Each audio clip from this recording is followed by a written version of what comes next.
ini akan mewawancarai salah satu guru di Satu Tuban untuk tugas kami Al-Quran Hadis tentang makanan halal dan haram. Untuk Pak Agil, apakah bersedia menjawab pertanyaan dari kelompok kami? Insya Allah. Kalau saya bisa menjawabnya, saya jawab. Alhamdulillah. Alhamdulillah.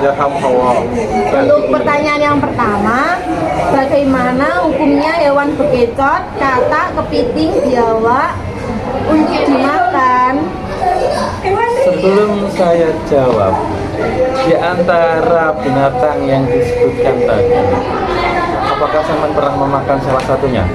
Pernah. Bekicot. Bekicot. Kepiting. Biawak. Kepiting. Enggak pernah. Oke. Sebelumnya saya jawab berdasarkan apa yang saya ketahui ya. Ya Pak. Pertama tentang bekicot terlebih dahulu. Bekicot itu di sini kalau menurut madzhab Syafi'i yang saya tahu adalah itu termasuk binatang yang menjijikan yang pertama. Yang kedua, binatang yang bisa hidup di dua alam. Ketiga, bukan binatang laut. Ya. Jadi itu salah satu atau kriteria kategori binatang yang diharamkan menurut Syafi'i. Kemudian apa tadi? Kata. Ya. Kata pun juga sama. Dia termasuk binatang amfibi di dua alam, di darat bisa, di laut, di air bisa. Kemudian juga ini, ya mungkin bagi beberapa orang ya cukup menjijikan, bahkan memegangnya sangat berani. Ya, sehingga belum lagi ada yang kategori kata yang beracun, itu juga malah berbahaya. Jadi itu termasuk salah satu kriteria pengharaman dari kata tadi. Ya. Kemudian kepiting juga termasuk hidup di dua alam juga. Beda lagi kalau kepiting laut ya. Kepiting laut beberapa ulama itu menghalalkan, tapi kalau yang kepiting darat itu kebanyakan mengharamkan. Terus yang biawak. Lanjut ya, yang biawak. Yang biawak itu lebih ke ini ya. Pertama hukumnya haram, kebanyakan haram. Ya kecuali bisa lagi kalau darurat. Buat obat. Ya beda, pokoknya beda. Gini, kalau biawak itu kan satu dia punya taring ya, punya tajam, punya taring, termasuk binatang buasnya itu. Kalau kriteria pengharaman biawak itu di situ. Pertanyaan kedua, bagaimana hukumnya memakan hewan haram yang dijadikan untuk obat, misalnya tokek, cacing, dan lain-lain? Obat. Ya. Pernah juga Saman makan obat? Insya Allah pernah. Cacing. Cacing ya, memang cacing itu terkenal obat untuk tipes. Ya. Kalau tokek itu biasanya obat gatal. Ya, kalau tokek itu obat gatal. Biasanya kalau orang awam ya sakit itu gatal kan tokek, tipes kasih cacing. Tapi sebelum itu kan memang harus ada proses yang harus dijalani, proses ke dokter terlebih dahulu, di check up terlebih dahulu sakitnya apa, diagnosanya hasilnya bagaimana, kemudian dokter ngasih resep. Saatnya jam 6 dimulai. It's time to begin the 6th lesson.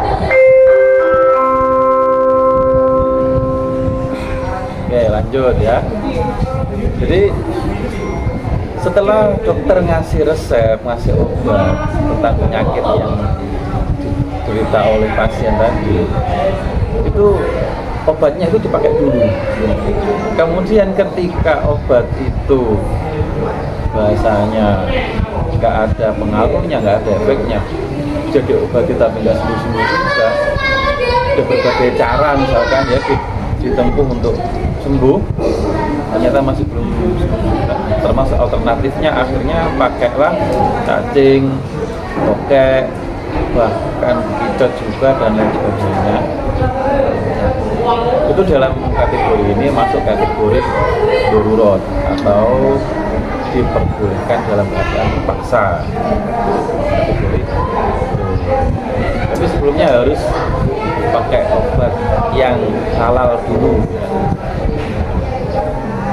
Pertanyaan selanjutnya, bagaimana hukumnya makan makanan di restoran yang belum jelas bahannya? Bisa di restoran tersebut membuat makanan-makanan yang dikategorikan haram yang dimakan atau dibeli makanan halal. Nah ini, dia memang sebagai umat Islam, sebelum kita makan sesuatu atau kita membeli sesuatu ya kita harus tahu dulu lah, kira-kira barang kalau untuk dimakan itu halal apa tidak, najis apa tidak. Tapi misalkan kalau kita berada di daerah yang agama Islamnya itu minoritas, contoh kayak di Bali itu Islamnya sedikit, terus kayak di negara-negara yang mayoritas non-muslim, itu bagaimana cara mencegah itu? Kan sampai di Cina, di Thailand, bagaimana cara makannya? Apakah harus cari restoran atau warung yang ada label halalnya? Hal itu juga susah. Terus bagaimana kalau adanya warung tanpa ada tulisan halal, juga jual babi dan lain-lain? Ya itu dalam hal ini diperbolehkan asal yang dibeli itu makanan yang memang hukum asalnya itu halal. Contoh misalkan zaman di restoran Cina ya, jual babi guling dan lain-lain, tapi di situ juga ada jual ayam bakar, ayam goreng. Belilah di situ yang ayamnya, karena ayam memang hukumnya asalnya adalah halal. Kan nggak mungkin kita mau tanya, ini tadi digoreng pakai gimana? Apakah satu wajan pakai bekas wajannya penggorengan babi? Kan ya nggak sampai segitunya. Terus apakah ayamnya disembelih pakai nama Allah? Nggak sebegitunya juga. Kan Nabi Muhammad dulu pernah dapat kiriman, kalau nggak salah itu ayam yang masa itu orang Yahudi atau orang Nasrani. Kemudian ayamnya itu katanya yang nyembelih juga kalau nggak Yahudi juga Nasrani. Dan Nabi Muhammad itu menerima itu dari orang non Muslim. Apa tanggapan Nabi Muhammad? Ya, sama makanan itu karena itu memang sudah jelas halalnya, karena dari bahannya halal ya, kayak ayam halal, buburnya halal, artinya dimakan dengan baca bismillah dan doa sebelum makan. Jadi nggak harus tanya, ini tadi nyembelih ayamnya pakai apa, cara gimana, nggak seperti itu. Iklan. Jadi itu ada lagi yang ditanyakan? Ada Pak satu. Apa yang kalian lakukan ketika makan di restoran yang cara pengolahannya makanan ulang. Apa yang Pak ya Allah. Pelan-pelan. Bentar ya. Apa yang Pak Adi lakukan jika makan di restoran yang cara pengolahan makanan tersebut belum terjamin kehalalannya? Misal di Bali yang mayoritas beragama Hindu, sehingga belum jelas apakah ketika menyembelih sesuai dengan syariat Islam dan bagaimana hukumnya. Nggak jauh-jauh, di Tuban itu ada salah satu